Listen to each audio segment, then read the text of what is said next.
Memoria, conflicto y coexistencia, interculturalidad y descolonización en Chile y el mundo. Y para partir vamos a recibir a Pedro Meige, que es el director del Centro Interdisciplinario de Estudios Interculturales e Indígenas ISIS, que patrocina y organiza está detrás de este seminario. Así que Pedro Meige, por favor, adelante.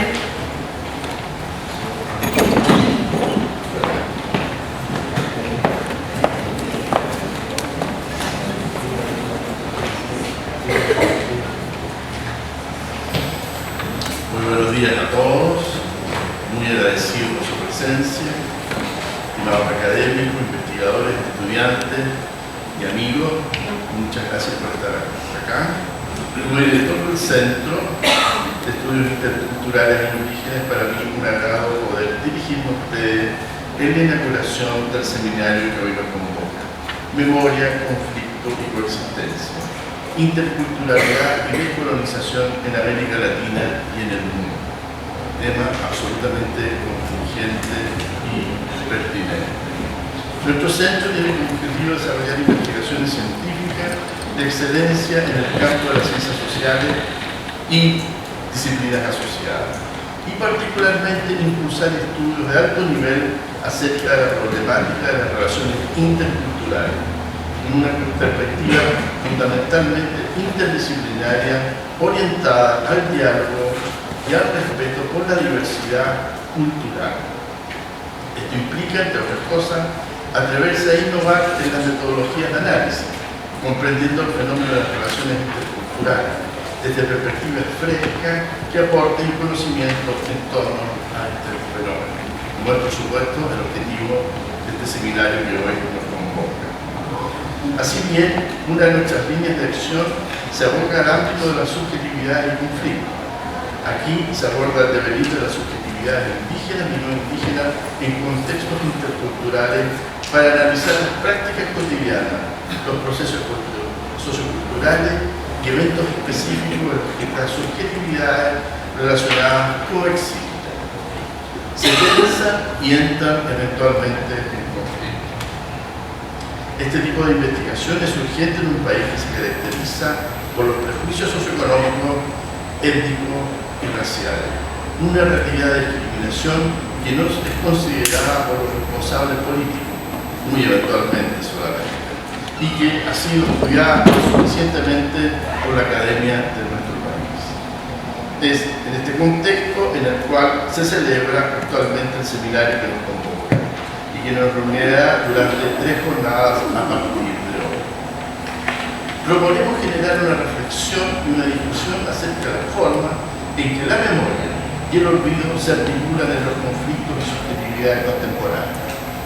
En este contexto dirigimos nuestro esfuerzo a comprender aspectos tales como la genealogía de las diferencias socioculturales, expresiones y prácticas de grupos minoritarios en tiempos de lucha, resistencia y post-conflicto. El rol que la memoria juega en diferentes expresiones y prácticas de prejuicio, racismo y discriminación, así como también en el reconocimiento de los pueblos indígenas. Reconocimiento que para nosotros es fundamental a partir de una estrategia del diálogo.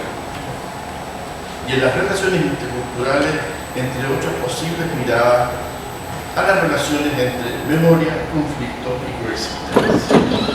Esperamos que este seminario contribuya a fortalecer el debate científico y el intercambio de experiencias, que permitan comprender de forma más amplia y profunda la investigación en torno a las problemáticas descritas tanto en Chile como en el resto de los países vecinos de Latinoamérica, recogiendo los aportes teóricos y metodológicos que arriban también desde otras latitudes más distantes.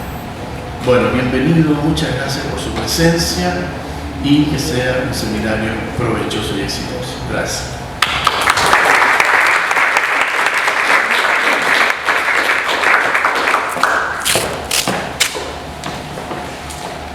A continuación se dirigirá a ustedes Elena Risol, organizadora de este evento e investigadora del Centro Interdisciplinario de Estudios Interculturales e Indígenas.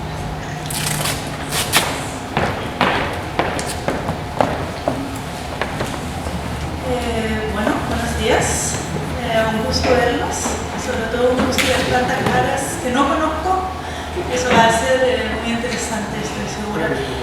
En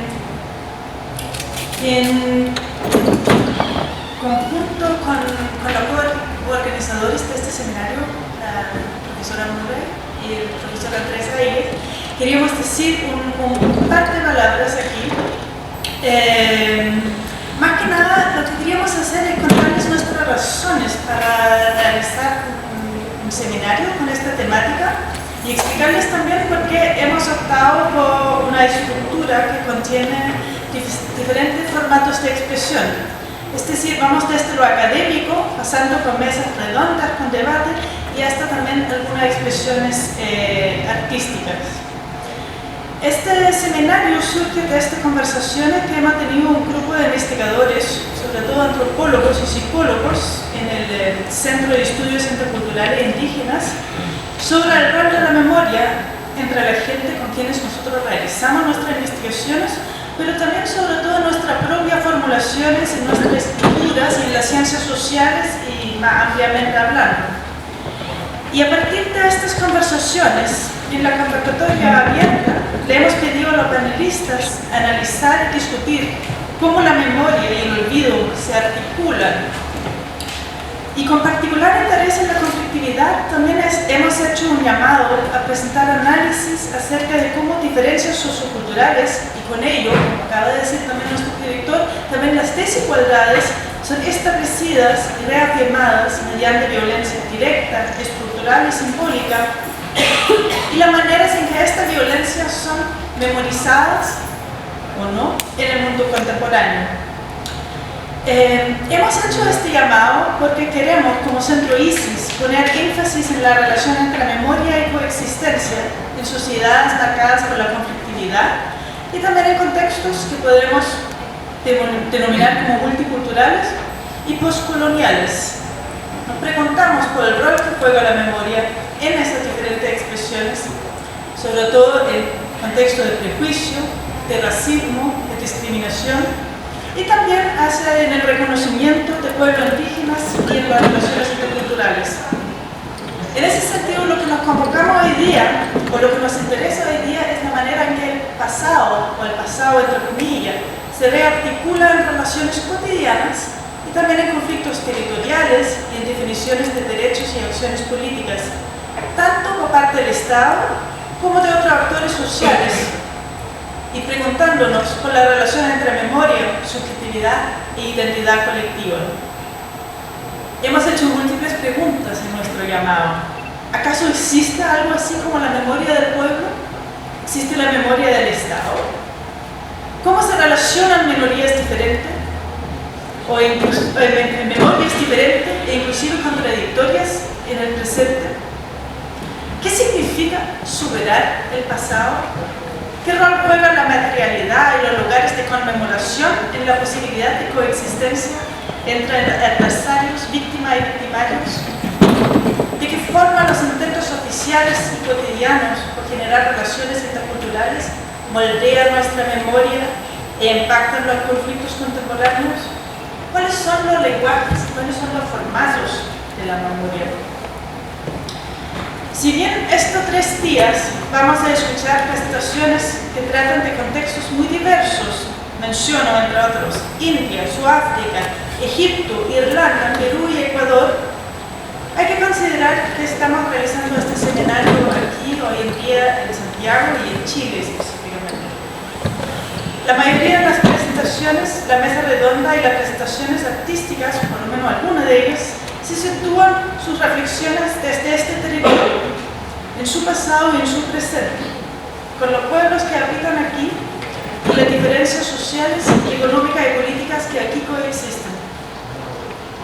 Cuando nosotros comenzamos a planear este seminario, 2 elementos inevitablemente llamaron nuestra atención. Por un lado, la memoria de la historia reciente de Chile. Estamos hablando del gobierno de Salvador Allende, el golpe militar y los efectos generados por una dictadura en donde el miedo y el terror han tenido un rol protagónico. La disputa por la memoria de los hechos, acontecimientos y hitos, los desaparecidos, los ejecutados, los torturados y los exiliados.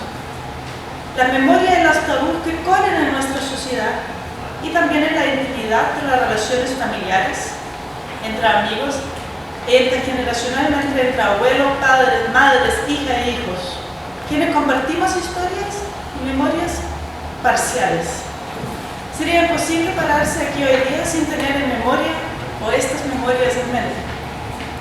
Pero por otro lado también identificamos la memoria postcolonial de este conflicto, que a la vez son más lejanas, pero quizás también más cercanas que el golpe de Estado y la dictadura militar. Si bien la memoria de colonización y las guerras republicanas de conquista están en un pasado un poco más alejado, su memoria se hace cada vez más patente en nuestras vidas. El denominado, o mal denominado quizás, conflicto mapuche, las demandas de autonomía y reconocimiento de varios pueblos indígenas y una creciente migración que también tiene el rostro indígena, nos obliga a cada uno de nosotros a reflexionar acerca de cómo estamos situados en esta realidad. Hablar de memoria, conflicto y coexistencia es, en otras palabras, también una manera de ocuparnos del intento tardío o fallido de reconocimiento a los pueblos indígenas y analizar las prácticas estatales y formas naturalizadas de racismo y discriminación como parte de este complejo postcolonial. Es preguntarnos por las maneras en que diferentes interpretaciones del pasado transforman las luchas, conflictos y formas de coexistencia en la actualidad. Y es también una interrogante el cómo esos conflictos tienen presencia en la vida cotidiana de cada uno de nosotros. Uno de los propósitos implícitos de este seminario es en este sentido también buscar instancias de diálogo que permitan situar estos procesos que son tan distintos, es decir, las memorias de la dictadura y de un Chile que también es indígena, entre varias otras memorias que podríamos referirnos, en un marco común de análisis. El prefijo post, en términos de postcolonialidad o postconflicto, es en otra palabra no un indicador de un pasado discreto y superado, sino un recordatorio de la continua articulación del pasado en el presente. Estamos convencidos de que estas texturas de estas realidades locales permean las preguntas y reflexiones que haremos en conjunto con los panelistas y los académicos invitados a dar clases magistrales, también cuando se trata de realidades geográficamente lejanas a Chile. Y esperamos que este enfoque comparativo de la memoria, el conflicto y la coexistencia nos ofrezca insumos para el análisis situado en el contexto continental y local. Un par de palabras muy breves sobre el formato de este mismo seminario. Como organizadores, consideramos que no hay un formato o un lenguaje adecuado para entablar estas reflexiones. Si bien nosotros venimos del mundo académico y ISIS es un centro de investigación, con el presente seminario hemos buscado combinar clases magistrales y paneles académicos con expresiones teatrales y de performance, también con una mesa redonda titulada Memoria, Pueblos Indígenas y Transformación Social, y una muestra también con posterior debate sobre el más reciente filme de Patricio Guzmán, El Plutón de Naca. Nosotros entendemos que cada una de estas actividades son una parte integral de este diálogo sobre memoria, conflicto y coexistencia, interculturalidad y descolonización. Esperamos que cada uno de ustedes están dispuestos a participar y formar parte de este diálogo. El programa ya lo han recibido aquí en la entrada. Todas las actividades se realizarán aquí en esta misma sala y preguntas, dudas, consultas siempre se pueden acercar, también sobre todo a los grandes y maravillosos asistentes de este centro y los voluntarios que ya han conocido en la mesa. Y con estas palabras vamos a dar paso a la charla inaugural de este seminario de la doctora Kimberly Theaton, gran antropóloga connotada, con estudios tanto en Perú como en Colombia, y tenemos el agrado también de contar con la profesora Elizabeth Lira. Estamos muy gustosos de tenerla aquí también como comentarista de este charla. Por favor. Voy a hablar en inglés y español como vivo mi vida, es como llevo mi vida. porque yo escribí, el texto es mejor, si puedo decir en inglés. Alguien me hizo el favor de traducir, pero la traductora es una inglesa, entonces ella utiliza un inglés que ni utilizo yo, ni un castellano que utilizo, entonces es bien complicado. Entonces comienzo en español y después voy a inglés, creo. Entonces el título es Ocultos en plena luz, los niños nacidos de la violencia sexual en tiempos de guerra. Bueno, para comenzar, ¿inglés es un problema más tarde? ¿Hay traductor? Ok, muy bien. Ya se hacía tarde en el Lehman College de Bronx, Nueva York, cuando la sobreviviente de genocidio y activista Jacqueline Murakatete subió al estrado para recordar esos 100 días funestos de 1994. Tenía apenas 9 años cuando toda su familia inmediata y la mayoría de su parentesco extendido fueron llevados al río y masacrados por sus vecinos Hutu. Había mucho de perturbante en lo que nos contó ese día. Quiero enfocar en una memoria. La señora Murakatete se refirió a los miles de niños producto de la violación, observando que para muchas mujeres que perdieron a sus familias enteras ante la violencia genocida, estos bebés podrían ser sus únicos parientes vivos. Se detuvo antes de agregar que estos son niños muy complicados para sus madres. Me imagino que sí lo son. La última, bueno, voy a inglés. Prefiero mi propio. No, si yo había traducido, pero como está traducido no me gusta. Mira, en las últimas 2 décadas ha habido una atención internacional enfocada a la violencia y a la violación. Si nos remontamos a 1994, las Naciones Unidas dice que obviamente la violencia, particularmente la violencia sexual, crece en tiempo de conflicto. Se ha obviamente tratado en diversos tribunales, por ejemplo en Yugoslavia, a comienzos de los años 90, y ha tenido precedentes impresionantes de forma internacional. Entonces esto ha sido muy avanzado y esto se califica como una violencia sexual. Obviamente, como se habla de la violencia en los tribunales, pensamos nosotros en la violación, que insultamos el honor y la dignidad de una persona. Sabemos que siempre pasa durante la guerra y obviamente es un crimen contra la humanidad. Esto es un avance bastante importante. Entonces tenemos los tribunales y tenemos al jurado, ¿verdad? Así como también tenemos a las Naciones Unidas que están comenzando a poner un consejo de resoluciones bastante serios que son conocidos como la Agenda de la Mujer y Seguridad, y comenzó en el 2000, para aquellos que han seguido estas resoluciones, con la resolución obviamente en el 2015, y algunas resoluciones que obviamente buscan mantener la paz en esta mesa de negociación de paz. Cada uno de ellos ha sido parte de esta resolución que tiene parte de este alto tasa de violencia sexual. Lo que ha sido interesante para mí es que si vemos al cuerpo de la resolución, de que ahora tenemos 7, hay una resolución que obviamente dice algo sobre los niños, que es lo que ocupa mi atención hoy día. Resolución 2122. Resolución 2122, y esa resolución, además de insistir en la necesidad de proteger a los niños sobre la violación y esta violencia sexual en las situaciones de conflicto, y que también se conoce, y voy de hecho a citar acá: vamos a tener acceso a todos los servicios de salud, incluyendo embarazo debido a la violación, sin ninguna discriminación. No dice nada sobre el resultado de esos embarazos, ni de la madre ni de los niños. Soy bastante crítica en cuanto a la seguridad de las mujeres y esta agenda, en el costo. Obviamente todo lo que nos toca esto es las mujeres que son víctimas de esta violencia sexual. necesitamos impulsar mucho más esto en la agenda.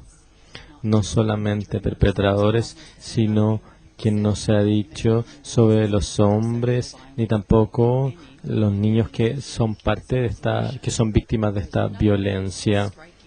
Y obviamente hay una ausencia de los niños que nacieron debido a estas violaciones. A lo que me quiero enfocar es a este grupo. Durante la última década se estima que 10 de miles de niños obviamente han nacido debido a la explotación sexual o a violaciones. ¿Qué sabemos sobre estos niños? Lo que sigue, tenemos obviamente una investigación que llevé a cabo en Perú que tiene que ver con la Comisión de Reconciliación. Voy a combinar eso con una investigación y los hallazgos que he hecho, porque no se ha hecho muchas investigaciones al respecto.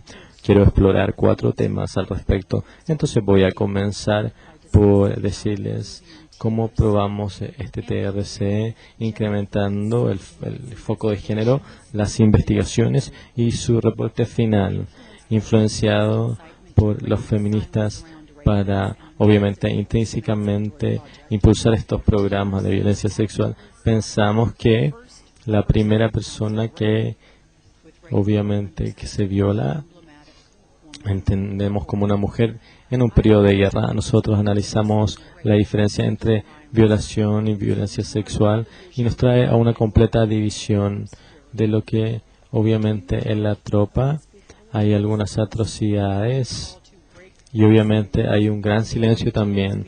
Se ha dicho muchísimo al respecto. Y leyendo este reporte de TRC, las mujeres frecuentemente hablan sobre quedar embarazadas luego de una violación, más que, obviamente, hablamos más de los testigos que de la víctima en sí. Hay teorías biológicas en cuanto a la transmisión de los niños que estaban en el útero cuando la madre fue violada y otros niños que fueron concebidos obviamente por un acto debido a un acto de violación. Hay una evidencia que sugiere que niños conciben la violación como un estigma, lo cual refleja la transmisión en cualquier contexto social, aunque el ADN y los códigos genéticos obviamente tienen que ver con todo lo que tiene que ver con la herencia, ¿verdad? Tenemos también todo lo que tiene que ver con nuestros ancestros, y si lo comparamos de esta forma, exploramos algunas de las características en el pasado de los padres a los niños, que obviamente tiene que ver con el semen, tiene que ver con el amamantamiento, ¿verdad? Y con el niño que ya se encontraba en el útero, la transmisión y también los embarazos estratégicos y obviamente el control sobre sus cuerpos y de su cuerpo en labor, el esfuerzo de obviamente determinar la paternidad y estas leyes patriarcales. Quiero concluir con algunos pensamientos y métodos en éticas cuando nosotros estábamos investigando estos secretos y con lo que lidiamos como una revelación. Michael Taussig ha sugerido que el drama de la revelación generalmente tiene que estar encubierto con algo que generalmente nos parece familiar. Cuando un niño nace en un tiempo de violación, tiene obviamente, es algo que se encuentra invisible en la agenda internacional, pero los datos sugieren que estos no son tan invisibles. En un nivel local, estos niños probablemente van a ser escondidos a plena vista. Comencemos entonces con la agenda. ¿Está funcionando en inglés o es muy complicado la traducción? No, está más o menos. Ok. No, es innegable. ¿Cómo voy a negar? Entonces trabajé con el Problem TSC, trabajé en Cuchón desde el 2001 al 2003 y fue un caso bastante importante, una comisión bastante importante porque era una de las comisiones Decía, el género importa y vamos a tomar el género en consideración.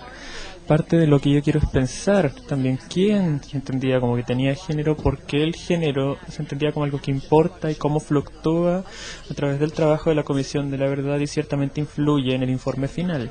Trabajamos 2 años, tuvimos unas 17.000 testimonios y el informe final se envió al presidente del ente Toledo en 2003. Fue una comisión importante por muchos motivos y uno es el número de muertos y desaparecidos que finalmente se estableció. Si hablamos con cualquier persona que trabajara en derechos humanos en Perú antes de esta comisión de la verdad, los peores cálculos de muertos eran aproximadamente 65.000 y nosotros encontramos a través de un análisis estadístico muy sofisticado es que la cantidad de muertos era aproximadamente el doble, 70.000 personas muy altamente concentradas en partes particulares del país y también una demográfica particular. 3 de cada 4 víctimas eran quechua o miembros del grupo indígena Xánik que vivían en áreas rurales, que no habían terminado la educación primaria, tendían a ser pobres y mi punto es que la distribución de la muerte y desaparición reflejaba diferencias de clase, raza y étnica que lleva mucho tiempo en el país. Fue un hallazgo muy poderoso también y el presidente Salomón Lerner, el presidente de la Comisión Salomón Lerner le pidió a la gente, le preguntó a la gente preguntas retóricas sobre qué decía sobre ellos como país, perder tantos de nuestros hermanos y hermanas y nunca darnos cuenta que se fueron, y eso hablaba mucho también sobre quiénes eran los muertos y desaparecidos. Insignificant, as said by Father Gustavo Gutiérrez, the insignificant one, las personas pequeñas que no se ni siquiera considerados porque no contaban mucho a nivel nacional. En ese caso teníamos un mandato neutral de género, nadie dijo que teníamos que ver el género, pero tenemos una organización feminista y Perú muy poderosa en Perú que dijeron que vamos a pensar sobre el género y el trabajo que se hace aquí. Y argumentaron que era muy importante incluir la voz de las mujeres en el proceso de búsqueda de la verdad. Esa parte creo que es obvia.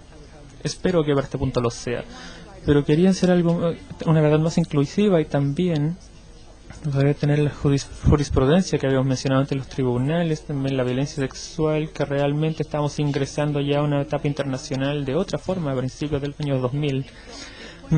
Lo que apunto hacia aquí, no quiero demorarme mucho en este punto, pero en algún momento yo me di cuenta que todas las unidades de género y todas las capacitaciones de género y manuales y charlas en realidad intentaban que las mujeres dieran testimonios de primera persona sobre la violación y se entendía que una herida emblemática a las mujeres, el precio que se pagaba en la guerra de todos estos esfuerzos, y en algún momento me di cuenta que se trataba de intentar producir esa narrativa de los testimonios en primera persona sobre la violación. Mi punto es que si las mujeres hablan sobre muchas cosas, yo hablé sobre muchas violaciones de los derechos humanos, hablaron sobre la forma sistemática en la que la violencia acabó con su vida diaria y como la violación de los derechos socioeconómicos también se negaron a narrar en testimonios en primera persona de la violación. Y estos 17.000 testimonios, vimos aproximadamente un periodo de 20 años de conflicto armado, hubo 538 violaciones reportadas, 527 de mujeres y 11 de hombres. Esta clase de números se repiten a través de cada comisión. De la verdad que yo conozco, una de las preguntas que puedo querer hacer es ¿cómo podemos hacer un mejor trabajo, un trabajo distinto? ¿Cómo podemos hacer esto?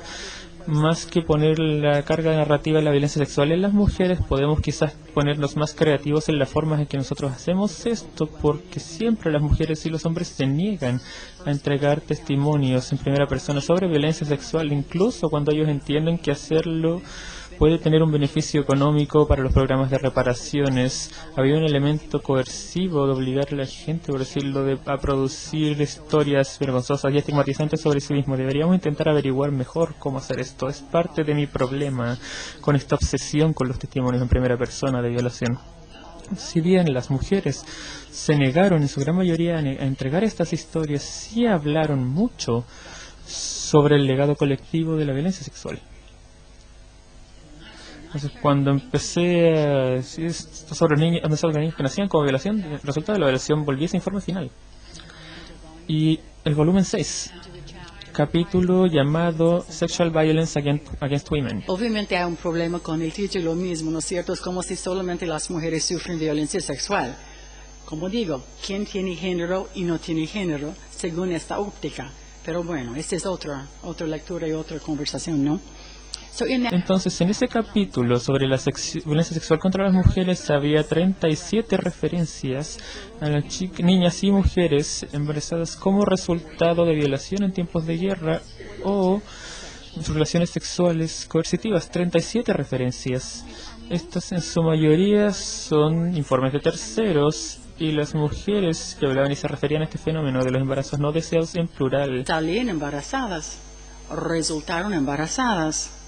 They, the Army, el ejército, la policía, Sendero Luminoso, The Revolutionary Movement, Tupac Amaru, todos estos grupos armados aparecen en los testimonios sobre embarazos relacionados a las violaciones. El TRC sí reconoce que los niños pueden sufrir como un resultado de esto. Y aquí yo tomo un extracto breve, que es la única vez que estos niños se ven mencionados en el informe final. Cito, hay numerosos casos de mujeres que han sido embarazadas o sido sujetas a violencia sexual y han visto sus embarazos interrumpidos también como resultado de esta violencia. Por otro lado, hay muchos casos de mujeres que quedaron embarazadas como resultados de la violencia sexual que sufrieron a manos de agentes de conflicto. Se vieron a sí mismas obligadas a asumir un embarazo obligado y sus niños aún continúan sufriendo las consecuencias de la violencia. Termino la cita. No tenemos más información sobre cuáles pueden ser estas consecuencias. Las mujeres indican que las guerrillas con frecuencia obligaban a las niñas y mujeres a tener abortos y cuando de alguna forma las mujeres podían terminar su embarazo, cito, se les quitaban sus bebés a la fuerza. Hay referencias efímeras de bebés que murieron poco después del nacimiento. Es ese enfoque singular en compilar testimonios en primera persona de violación y violencia sexual para romper el silencio alrededor de estos crímenes redujo a estos niños a un mero código. ¿Qué sucedió con todos estos bebés? Y además, ¿de quién más puede estar hablando sobre ellos? Las siguientes secciones, ¿qué hay en este nombre? En este caso hablamos nuevamente sobre las atrocidades inenarrables. Hay mucho que se ha dicho al respecto y además de los testimonios de las mujeres sobre los embarazos relacionados a las violaciones, los actos también hay historias de otra clase que contestan también a todos nosotros que trabajamos en estos niveles en Ayacucho, Huancavelica y así. Y me refiero a los nombres dados a los niños nacidos a partir de violencia sexual relacionada a un conflicto en cualquier comunidad. Esto no se limita al Perú. Esto ocurre en todos los contextos post-conflicto que haya observado, con quien haya podido tener estas conversaciones con mis amigos. Son los nombres, un impacto audible tanto a nivel individual y colectivo que frecuentemente tienen naturaleza injuria o herida. Déjeme darles algún ejemplo. En Ruanda, estos niños se conocen colectivamente como los niños no deseados. Los niños de las malas memorias, hijos de odio, hijos genocidios, Los nombres individuales que encontré son pequeño asesino, niño del odio. Estoy perdido y el intruso. Uno podría escribir todo un texto sobre esta idea del intruso. Brother, Kosovo, niños de la vergüenza. Timor, hijos del enemigo. En Vietnam, el polvo de la vida. La cosa que no merece absolutamente nada, ¿no? Y niños infectados en América, because there was this whole Vietnam War, with the States, and they left a whole generation of war. Niños infectados por Norteamérica. En Nicaragua son los niños monstruo. En Guatemala, the little soldiers. En Uganda, here we have 3 individual names, and I'm going to go back to them later because these are fascinating. Solo Dios sabe por qué me pasó esto.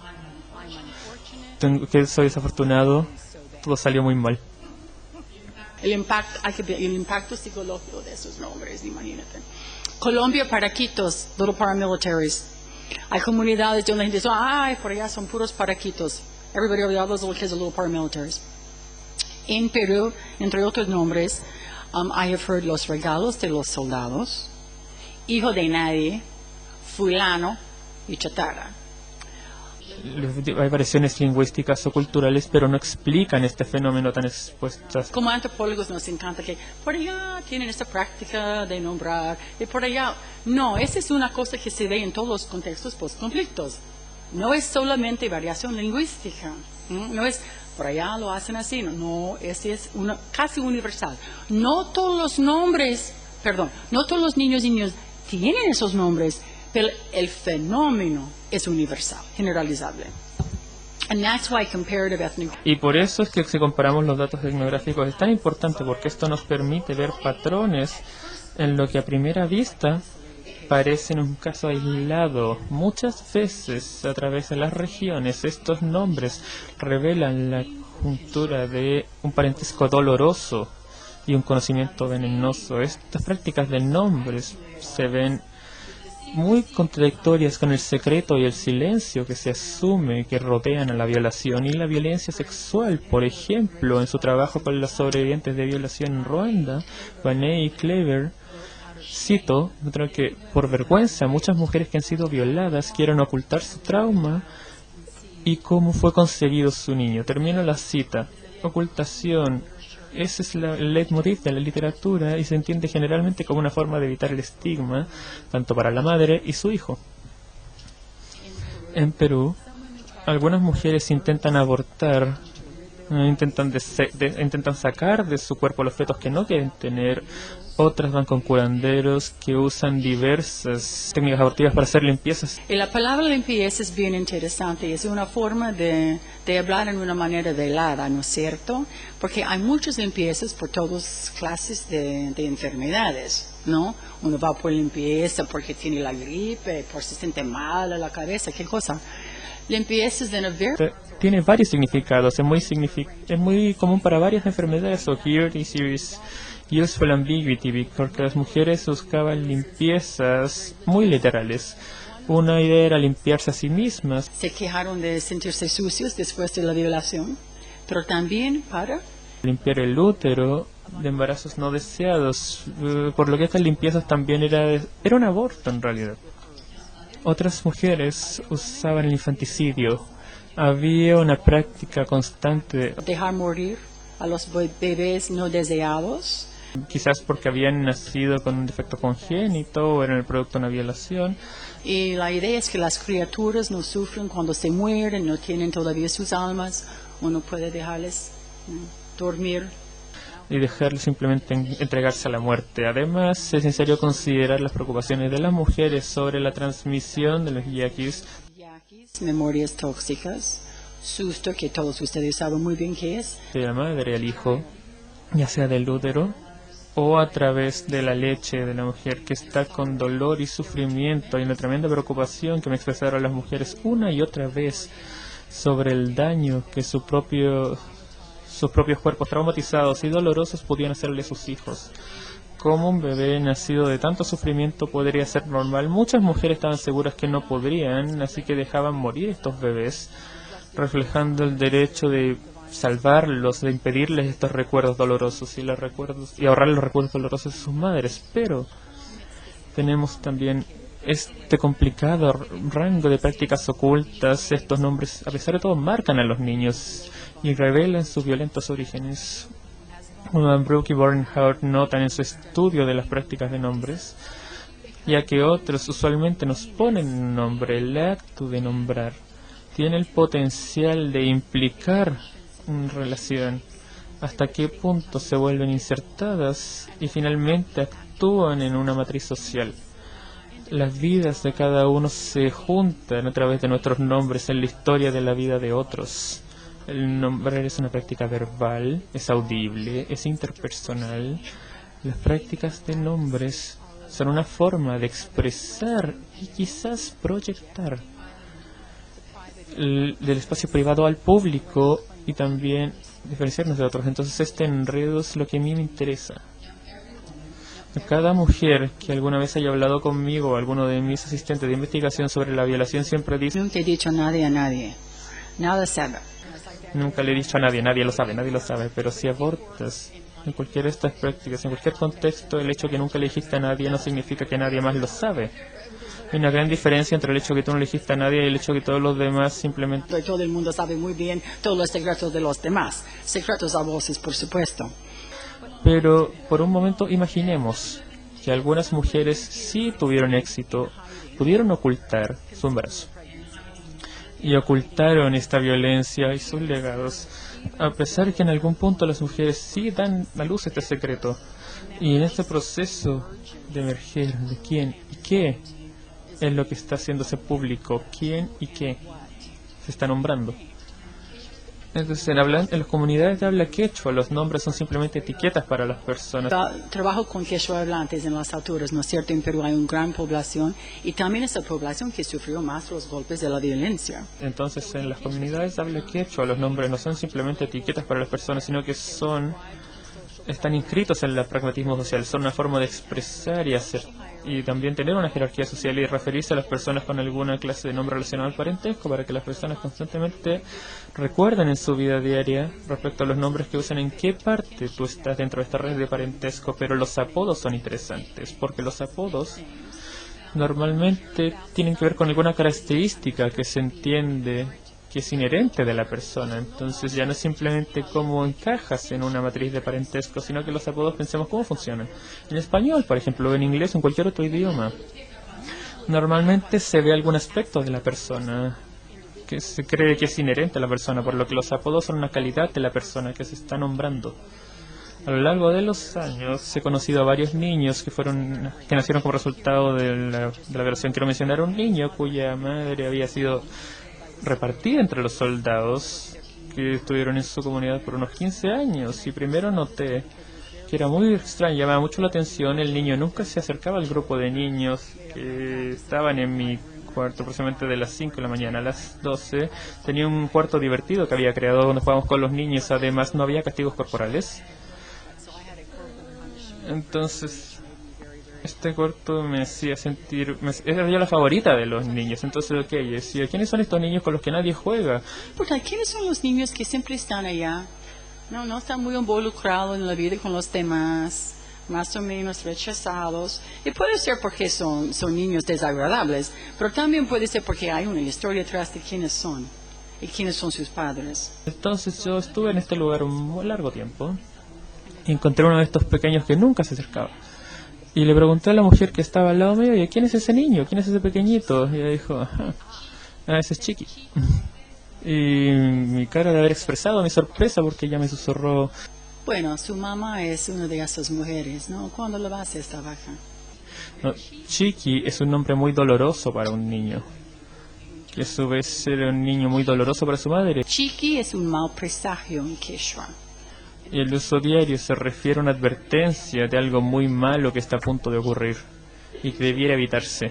Por lo que la gente, en este caso, les intentaba leer también las señales, ¿cierto? Ellos veían el viento, empezaban a ver con el techo, si las aves volaban en un patrón inusual, quizás la gente intentaba leer las señales para sentirse un poco más seguros durante una época muy, muy difícil, por lo que Chiqui era una señal que algo muy malo estaba a punto de llegar y debía escaparse lo antes posible.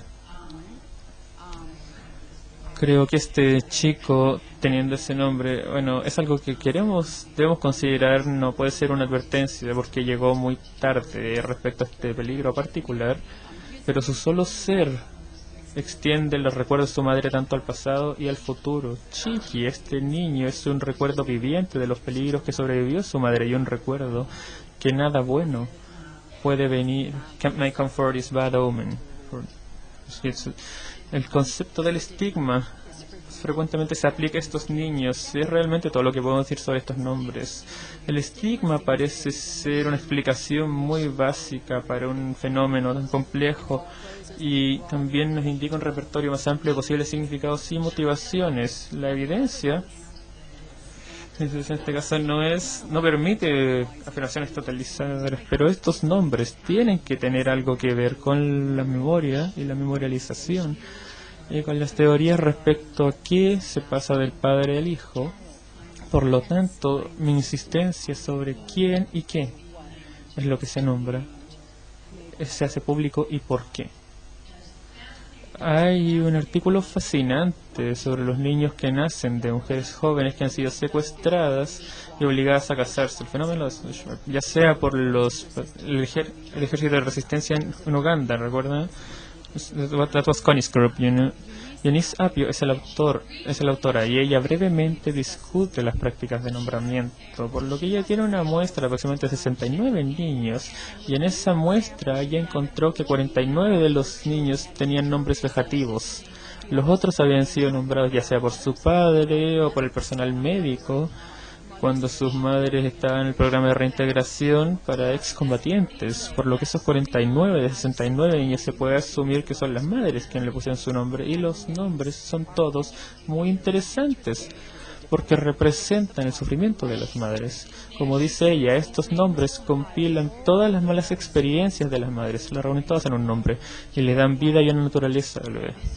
De esta forma, el bebé es un recuerdo viviente del sufrimiento de la madre.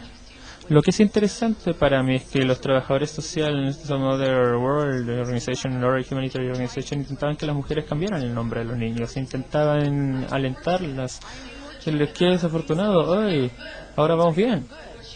Pero lo que encontraron es que no, the mothers didn't want to change their names. Their preference was for old, towards old name. Ellas no nos decían por qué. Pero esta muestra simplemente está en contra con la idea de que las mujeres inevitablemente intentan ocultar la concepción violenta de estos niños. Cuando la mujer se encarga del nombre, cuando ella le pone el nombre a su hijo, por ejemplo, le dice, todo Dios sabe por qué me pasó esto, soy tan desafortunada, por qué salió todo tan mal en mi vida, parece que algo más sucede aquí, más que mantener secretos. Si es una mujer que se encarga de poner el nombre al hijo, el conocimiento venenoso se mueve, sale al dominio público.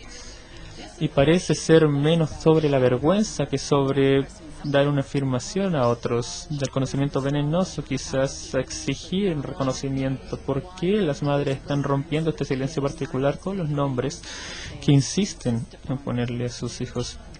Sobre la literatura que hay de la violación, las mujeres frecuentemente aparecen como mártires de la nación, la comunidad, algún colectivo que se ve atacado por la violación de sus mujeres. La violación como un arma de guerra se acerca también a esta idea. Esta vez también se refiere a lograr un fin. No queremos criticar eso. No es siempre un arma de guerra, no es siempre el uso de la violación como algo estratégico. Los distintos significados de la violación son mucho más variables que eso que una simple arma de guerra. Sin embargo, sí, a veces la violación se usa para socavar la moral del enemigo o para destruir comunidades, entonces marcar a estos niños quizás puede ser una forma de ser testigos del horror que se ha hecho el colectivo. El nombrar es lo mismo. También es hacer y decir estos nombres implica un mayor grupo y actúa como una memorialización.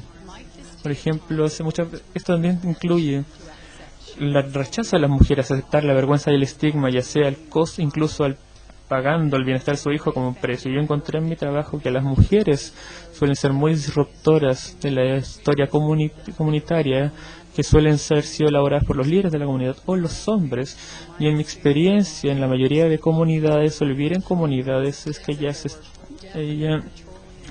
vigilaban los límites de la narrativa, de lo que sí se habla, lo que no se dice, lo que se dice y lo que no. Y yo averigué que una y otra vez las mujeres seguían interrumpiendo esta historia, eran especialistas en la contramemoria de estas versiones del pasado que frecuentemente se desviaban de las historias que se les decía a la gente que iba a preguntar. Por ejemplo, en este caso la TRC, ONGs o periodistas. Los nombres de estos hijos pueden ser una forma de narrar el pasado. El testimonio de un legado de violencia, de lo presente también denunciar el daño que se hizo, por lo que todavía no hay alguna reparación, un resarcimiento. Yo quiero volver a la idea de los secretos públicos y su revelación en el idioma. Por ejemplo, se ha notado que muchos actos de violencia sexual durante la guerra no son actos privados, al contrario de las experiencias de la violencia de género durante los tiempos de paz, que usualmente se ubican en el dominio privado, frecuentemente en el hogar.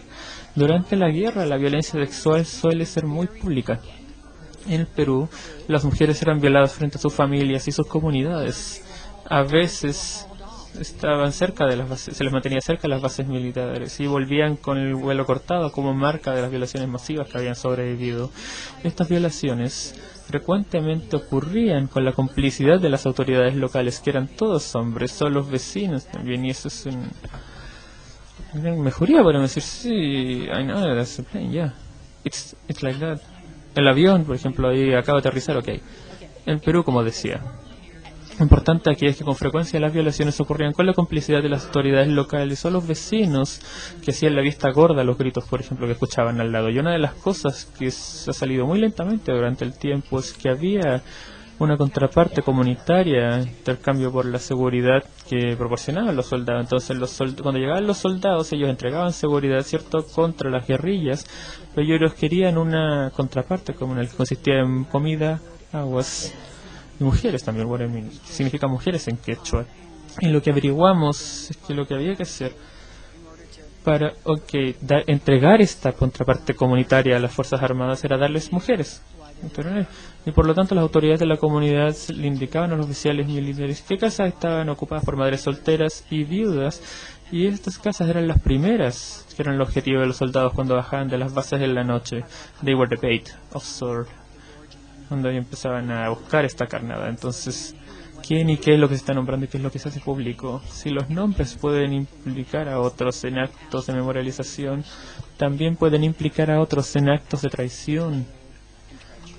Los contratos comunitarios involucran un contrato sexual también, y la carga de entregar este atributo comunitario cae muy grande en ciertas mujeres y otras chicas que debían dar un servicio a las tropas, por lo que los nombres de estos chicos van contra las reglas del juego. Y en este sentido, de mantener estos secretos públicos, de saber qué es lo que se debe o no decir y no se debe no decir, insistir en los nombres de estos niños y poner a estos niños frente a todos estos vecinos, todos que están alrededor, para mí parece constituir alguna clase de exigencia, de exigir justicia. Ahora, esta parte que tiene que ver con cómo insisten las madres en cuanto a la estigmatización, y también obviamente tiene que ver también cómo ponerle nombre a estos niños en un estado tributable, ¿verdad? Porque estamos hablando de la patria. El Estado dice, estos son los niños del Estado, y el Estado debe asumir, ¿verdad?, todo lo que tiene que ver con su crianza. Dos cosas antes de parar. Y esto obviamente ha estado en el ojo de todos. Creo que es muy importante entender que también qué es lo que la gente piensa que sabe o que no puede, creen que saben o consideran que se debe o no se puede hacer de la gente en cuanto, verdad, en cuanto lo que tenemos lo que nosotros pensamos en cuanto al feto, verdad. Obviamente en Argentina, verdad, Margaret Fuhr, alguien debe haber leído al respecto, y en ese libro bastante interesante para mí hay un joven, verdad, que jura, verdad, que recuerda cómo se sentía en el útero de su madre cuando su madre estaba siendo torturada. Bueno, obviamente después de esto tuvimos un set de preguntas bastante interesante que responde, verdad. Entonces podría ser que obviamente este niño había oído tantas veces la historia, verdad, que finalmente la adquirió como suya. ¿Se acuerdan alguna vez? ¿Se acuerdan ustedes cuando tenían 2 años, verdad? ¿Se acuerdan de lo que estaban haciendo? ¿Se acuerdan de lo que sentían? Entonces, ¿quién sabe si esto es verdad? Nadie sabe. Creo que esto es bastante fascinante y quizás podemos hablar más tarde. Esto es una investigación muy fascinante que se está realizando acerca de la permutación genética de generación como resultado de un trauma como ya escribimos, y creo que deberíamos considerarlos. Quizá ese hombre sí recuerda como feto lo que él sintió y lo que estaba pasando. Es algo que es bastante interesante para mí y viene de una película, La Cata Asustada, no sé si lo han visto, que tiene que ver, creo que si hay algo tan poderoso, bueno, es un realismo un poco mágico, ¿verdad? Para aquellos que la han visto, es un filme que abre con una mujer de edad en sus años ya que va a padecer y está cantando a su niña, ¿verdad? Y es una forma de cantar de las mujeres que ya están en la tercera edad. Entonces las palabras siempre varían según el evento que están interpretando, pero la tonalidad es muy similar. Cantan en la nota más alta. Obviamente yo no lo puedo hacer, ¿verdad? Pero están tratando de imitar a los bebés en su nacimiento. Entonces esta mujer está acostada en su cama a punto de padecer y está cantando a una de sus hijas lo siguiente. No sé si lo tengo en español, pero obviamente la audiencia se da cuenta de que esta mujer está cantando a su hija. Obviamente, quizás tú sabes todo lo que yo sufrí, todos los dolores que yo tenía en mi rodilla. Quizás eso eran dolores del diablo. Cuando yo te di a luz, ¿verdad? La mujer, obviamente, la mujer recordaba, ¿verdad?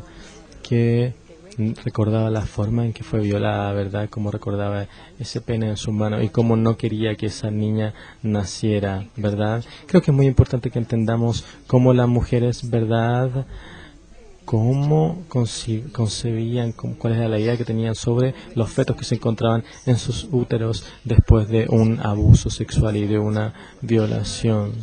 Obviamente, ¿verdad?, las mujeres van a perder la credibilidad, ¿verdad?, contra los militares, ¿verdad?, porque ¿cómo pueden probarlo, verdad? ¿Cómo pueden probar que fueron violadas? Y obviamente muchas mujeres en este estudio estuvieron preocupadas, ¿verdad?, en qué iba a pasar con sus hijos, en si los iban a perder, en si los iban realmente a concebir, si iban obviamente a concebir bebés normales o si iban a concebir bebés que iban a tener problemas a futuro. Y esto obviamente tenemos unas tasas muy altas en cuanto a estos años, ¿verdad?, y que tienen que ver con las anécdotas en donde nos referimos. Hay un angelito acá tocando su timbre, ¿no? So, I know. No, yo sé que ese es otro problema universal. Bueno, pero ese es un problema universal. Pero yo diría que lo que me fascinó es que obviamente cuando hay estas vistas de la literatura, ¿verdad?, que son bastante anecdóticas, estos niños, ¿verdad?, pueden tener ciertas discapacidades, y lo que queremos pensar es que al momento de la concepción es porque durante la gestación la madre ha estado tan alterada y perturbada, o es quizá por todos los intentos de aborto, ¿verdad? Muchas de estas mujeres trataron de abortar, ¿verdad?, porque no querían tenerlos. Obviamente porque no quería pasar 9 meses, ¿verdad?, cargando un bebé que era producto de una violación. Y en la mayoría de los lugares del mundo el aborto es bastante accesible.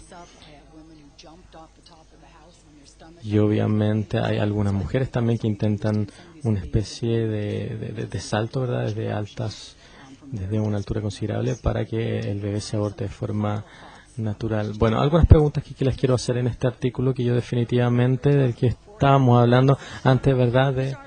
Hay un artículo, bueno, este artículo representa algunas reflexiones sobre mi propia investigación en cada uno de los conflictos que se presentan en las regiones con respecto a estos violencias, con respecto a esta violencia sexual. Siempre hay políticas que están implícitas o explícitas que se ponen en un lugar, obviamente con respecto a estos niños que nacieron, ¿verdad?, debido a una violencia sexual contra las mujeres, con la fuerza, ya sea por los militares, ¿verdad?, por las misiones, ¿verdad?, patrióticas o lo que sea que fuera, ¿verdad? Es un tópico de discusión y que tiene que ser parte de la creación de nuevas políticas.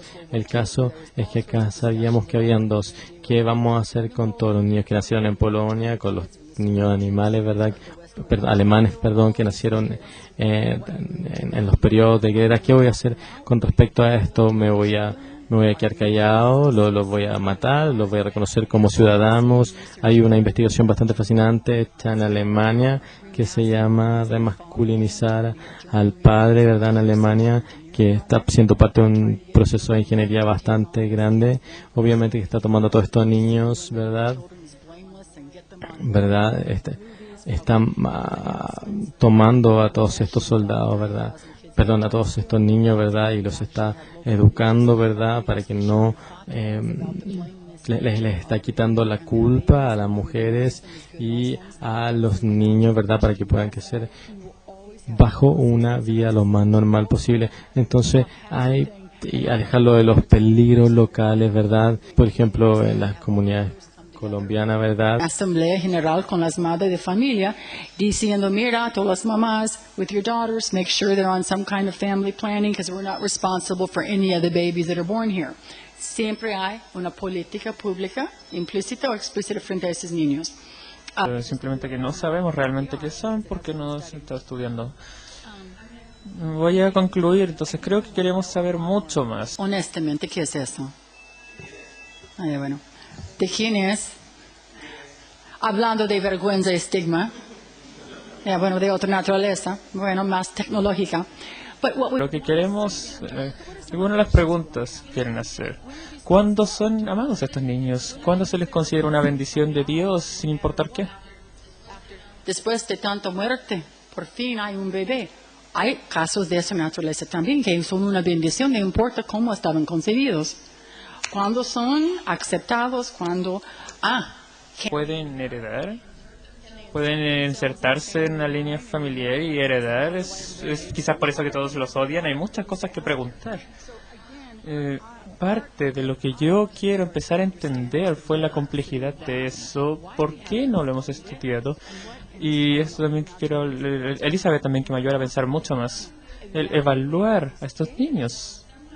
Que nos dicen tanto sobre los nombres, las representaciones, reconstrucción post-conflicto, parentesco en los tiempos más difíciles. Y creo que eso nos ayudaría a entender el género, etnicidad, sexualidad, violencia, como algo que debemos empezar a discutir. Ok.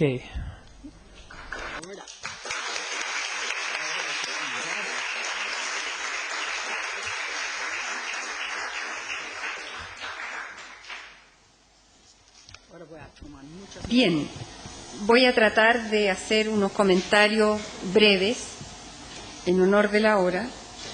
Y, en primer lugar, quisiera destacar que el tema que nos trae Kimberly hoy día es un tema que fue un problema importante en la Comisión Balich en el año 2003 a 2005, cuando de los testimonios de las mujeres surge claramente el tema de los niños que fueron víctimas cuando la madre estaba embarazada de ese niño o que fueron víctimas porque son resultado de una violación. Pero ocurre que la Comisión Balich declararon solo, en comparación con los otros declarantes, un 16% de mujeres. Y entre esas mujeres, no más de 10 personas se refirieron a este punto. Siempre, como tú dices en tu trabajo, la referencia es, le pasó a otras personas, yo vi, yo supe, pero muy pocas personas dicen, a mí me pasó. Por lo tanto, lo que uno puede deducir de tu trabajo con la revisión de lo que ocurre en distintos países, la primera situación que se produce es una contradicción entre denunciar lo ocurrido, lo que acarrea una estigmatización y probablemente todo un problema en una familia, en la comunidad. Hay regiones del mundo donde el hecho que una mujer reconozca que es violada implica inmediatamente la expulsión de la comunidad. Y esto significa que la persona tiene que atribuirle el bebé a alguien que no la obligue a ser ella la responsable del embarazo. Entonces acá la denuncia es una manera de colocar el nombre del responsable, aunque sea probablemente 20 años después. Porque cuando esto ocurrió a nadie en realidad le interesaba saber qué le había pasado a estas mujeres. En el caso del Perú, la violencia empieza mucho antes y la comisión recién se abre entre el 2001 y el 2003. Y en el caso de Chile, la comisión se abre 13 años después de la transición a la democracia. Entonces, yo diría que el primer punto es esta contradicción que tendría la madre entre ocultar lo ocurrido con todas sus implicaciones y denunciarlo. Y por cierto que yo diría que culturalmente la tendencia siempre ha sido a ocultarlo como una situación irregular, pero no se puede ocultar. En una comunidad pequeña es absolutamente imposible que 50 mujeres estén embarazadas después que todos saben que estas mujeres fueron al lugar de la base militar. En el caso de Chile esto es mucho más diluido porque no tenemos un conflicto armado como en el Perú, ni tenemos una ocupación del ejército en pueblos donde quedaban completamente al margen de todo control. Pero aparte, digamos, de este primer planteamiento, que es la contradicción entre la denuncia y el ocultamiento, siempre fracasado, el niño vive y crece en una comunidad bajo una mirada negativa. De la madre, no sabemos, pero probablemente también de la madre, y bajo la mirada negativa de la comunidad, tal como tú lo has señalado, porque los estigmatizan con nombres diferentes, que atribuyen a su origen alguna maldición, algún peligro, algún riesgo, alguna toxicidad. Por lo mismo, aparte, digamos, de este comentario primero general, a mí me parece que este planteamiento genera más preguntas que comentarios. ¿Cuál es el lugar de la violencia en una sociedad, en una comunidad, cuando está declarado un conflicto de la magnitud de lo que hubo en el Perú, o de la dictadura en Chile, o en Ruanda, o en otros países? El modo como la sociedad incorpora la violencia como un tema del cual se tiene que hacer cargo, incide de una manera relevante sobre la manera como se identificará a las víctimas. ¿Cuál es la creencia de esa comunidad con respecto al aborto? ¿Y cuáles son las distintas leyes que tú hablabas, las distintas jurisdicciones bajo las cuales una mujer está obligada a responder? El aborto no es una posibilidad en la mayoría de esos pueblos, no solamente porque no hay quien haga las limpiezas, como la gente le llamaba, sino que porque también es produce un resultado de estigmatización y de rechazo. ¿Qué pasa con la condición de víctimas? Cuando una mujer es violada, no siempre es reconocida por la comunidad como una víctima.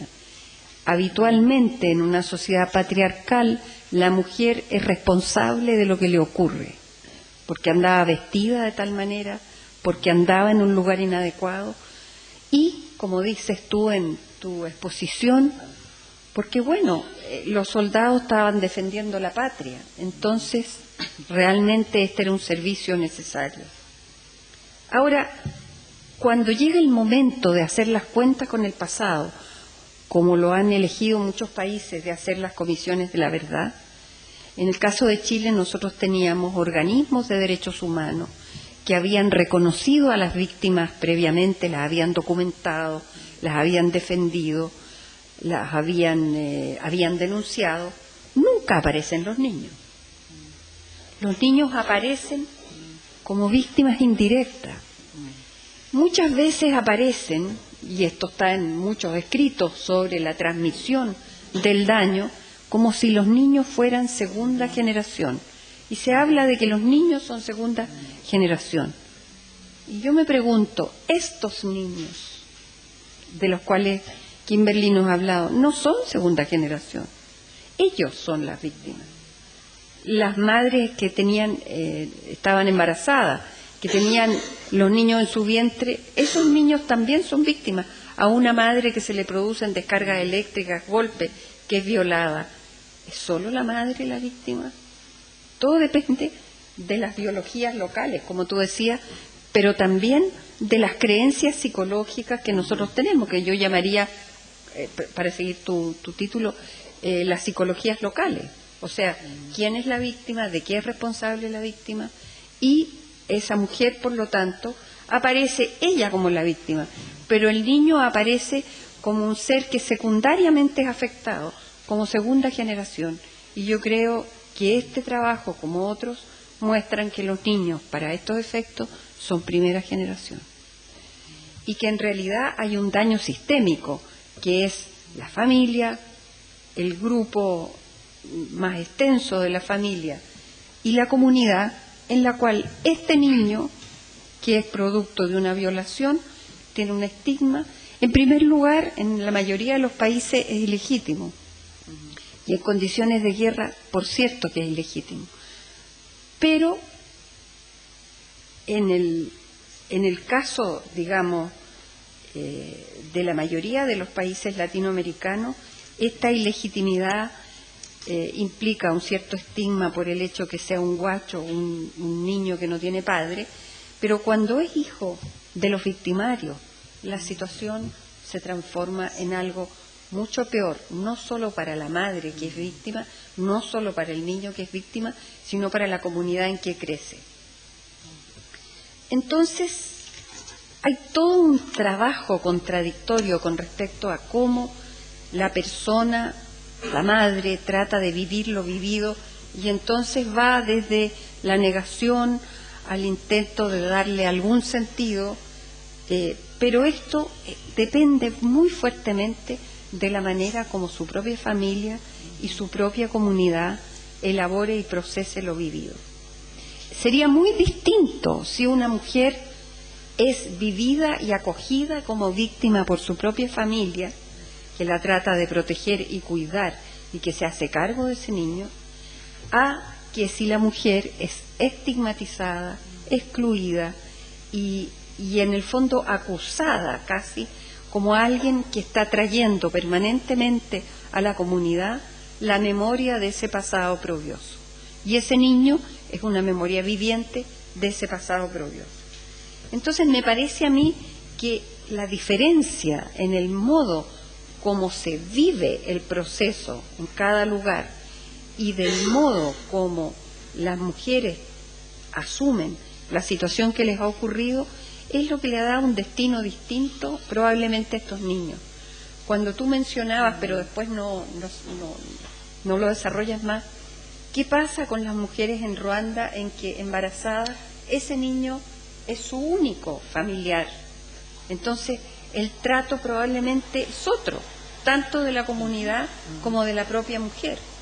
En cambio, si el niño además se le pone el apellido de capitán, de militar, para denunciar, la denuncia tiene un efecto muy contradictorio que no logra ser elaborado finalmente, porque yo creo que parte del problema con las audiencias públicas, por ejemplo, de la Comisión de la Verdad en Perú, fue exponer estos casos de violación públicamente, generando en la comunidad un shock inmenso, porque como decían muchas mujeres, esto era la primera vez que lo decían, pero la familia había vivido con ese niño 10 años, 12 años o más, y entonces de repente el niño pasaba a ser el hijo del oprobio. ¿Cómo procesar eso? No tenemos muchas respuestas. Yo creo que esa es parte del problema, porque estamos recién constituyendo estos problemas y porque no sabemos cómo se han procesado. Hay pocos estudios sobre eso. Tampoco sabemos cuántos niños han sido afectados por esto. Ustedes deben haber escuchado que desde un tiempo a esta parte hay una gran discusión sobre que los registros, los archivos de la Comisión Walech están embargados por 50 años. Hace poco tiempo atrás, Ricardo Lagos, que era presidente de la República en ese minuto, dijo que él había tomado esta determinación porque una mujer se lo había pedido. Y la mujer que se lo pidió era una mujer que tenía un hijo, que en ese momento tenía 29 años, que era producto de la violación que ella había sufrido en su detención. Y ella no quería que su hijo supiera, no quería que su familia supiera, no quería que supiera nadie. Y sin embargo, había decidido declarar porque consideraba indispensable denunciar lo sucedido. Yo diría que en ese caso queda la trampa del ocultamiento y la denuncia, y que no tiene mucha solución, porque la solución que buscó el presidente es muy objetable, del mismo modo que transgredir lo que ella pidió es muy objetable, porque ella tiene derecho a la privacidad de su vida y de su historia, y al mismo tiempo, como es un hecho político, no puede preservarlo como un hecho privado. Entonces, en estos casos es precisamente donde se cruzan los derechos privados, las convicciones privadas, las psicologías locales, versus la necesidad de prevenir que estos acontecimientos vuelvan a ocurrir por la vía de la denuncia, la prevención, la legislación que lo prohíba. Ahora, el gran problema con la Comisión Walech, por ejemplo, fue que recibió los testimonios de hijos que denunciaron que sus madres fueron violadas o que sus madres fueron maltratadas cuando ellos ya habían nacido, cuando la madre estaba embarazada o ellos nacieron después. Y entonces ahí se vuelve a plantear el problema. ¿Quién define y cómo se define quién es víctima? Porque las comisiones de la verdad, para los efectos legales de las políticas de reparación, reconocen las víctimas y las reconocen bajo ciertos estándares universales. Pero los niños nacidos de violación o los niños cuyas madres estaban embarazadas de ellos durante su detención, figuraron como víctimas después de una gran discusión, porque para la ley chilena, como la ley de muchos otros países, las personas no tienen derechos sino desde el momento en que nacen. Y esto genera grandes discusiones, porque depende no solo de las ideologías, ni solo de las visiones jurídicas, sino que también depende de las convicciones de la gente, y eso incide sobre los conceptos de aborto, las posibilidades de hacer abortos terapéuticos en caso de violación, cuestión que está en discusión todavía en el Congreso en Chile. Entonces, este no es un problema que sea particular del Perú o que sea particular de Ruanda, es un problema que tiene que ver con las convicciones universales respecto de quiénes son víctimas y respecto de los derechos de esas víctimas y cuándo esos derechos se hacen efectivos. Y a mí me parece que un niño que está en el vientre de su madre tiene derecho a crecer sin la interferencia ni de la electricidad, ni de los golpes, ni del terror de la madre, ni de las descargas de cortisol, etc. Entonces, creo que aquí hay un tema que hay que construir, porque todavía está indebidamente construido, indebidamente visibilizado. En Chile se logró reconocer como víctima a los niños, a partir de estas discusiones, pero son discusiones que tienen 10 años, no tienen más. Y la convicción de que los niños son víctimas directas y no indirectas, como se solía hablar, yo creo que es una discusión todavía en desarrollo. Yo creo que los nombres dados a estos niños, me parece a mí, que dan cuenta precisamente de esta tensión entre denunciar y ocultar, y que es una situación que obliga a las mujeres a hacerse cargo porque la sociedad no se hace cargo. Entonces, uno de los grandes problemas que tenemos es que las comisiones de la verdad no han logrado declarar suficientemente fuerte y claro que estos niños son víctimas y que la madre fue víctima, pero el niño también lo es. Y eso haría una gran diferencia, porque si le hubiera llegado a las mujeres que declararon en la Comisión de la Verdad en el Perú, en los distintos pueblos, después el informe, y el informe hubiera tenido un gran reconocimiento público, sería muy distinto ser sobreviviente de la experiencia de ser violada y ser madre en un pueblo donde ese hijo ha quedado estigmatizado hasta el día de hoy. Entonces, hay una gran insuficiencia de parte de la reparación, cuando la reparación se sitúa solamente en declarar la verdad en un documento que no lee nadie, o en poner una pensión de reparación que no logra reparar la tensión y el conflicto vivido en el crecimiento de esta persona. No podemos afirmar que tenga secuelas, como se suele hablar, sin haber investigado. No hemos investigado, no sabemos. Pero uno puede suponer que no es inocuo vivir estas experiencias y que por lo tanto quizás sea más posible hacer investigaciones en términos psicológicos que en términos biológicos, no lo sé. Pero me parece a mí que este es un ámbito que no por su escaso número declarado debe ser ignorado. Es curioso que en el Perú fueran tantas las mujeres que declararon, me llamó la atención, porque en Chile, en la Comisión Rettig, entre muertos y desaparecidos, solo el 6% son mujeres. Y en el caso de la Valech, solo el 16% son mujeres. Entonces, algo hay, o está subrepresentado, que es una posibilidad, o efectivamente hay una situación distinta, porque este no fue un conflicto armado, sino que fue una dictadura. Finalmente, yo diría que lo que tú traes como tema es un tema que me parece a mí muy necesario de investigar y no separar de la trayectoria que ha tenido la ilegitimidad en nuestros países. Porque a ese niño la ilegitimidad tal vez le pesa más que el hecho que sea hijo de un victimario, por la manera como nuestras sociedades procesan este tipo de cosas.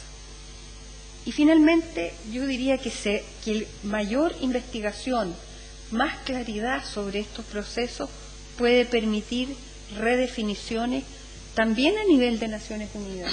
Yo creo que todavía no tenemos tanta claridad sobre cómo tratar el tema de los niños. Al final de cuentas, los derechos de los niños solo existen declarados desde el año 90. Y porque quizás habría que ligar el hecho de este tratamiento de los niños como ignorados, como invisibilizados, precisamente mostrándolo en comparación con lo ocurrido en Argentina, donde los niños fueron mantenidos vivos, apropiados por familia y tratados como seres humanos, por cierto, pero sin derechos, porque precisamente les fue privado el conocimiento de su origen biológico y de su historia familiar. Tampoco es posible que uno diga que eso constituye lo peor o estas atrocidades inenarrables. Yo creo que cuando uno describe las cosas en esos términos, prescribe también la imposibilidad de elaborarlo y procesarlo. Y para que una persona pueda sobrevivir de verdad, con capacidad de amar y trabajar, como decía Freud, lo que se requiere es que su experiencia no sea calificada como insuperable. Otra cosa es que en términos efectivos la situación en sí es irreparable, pero la contradicción entre la reparabilidad y la irreparabilidad es lo que constituye la lucha permanente por las políticas públicas y por los procesos terapéuticos con las víctimas.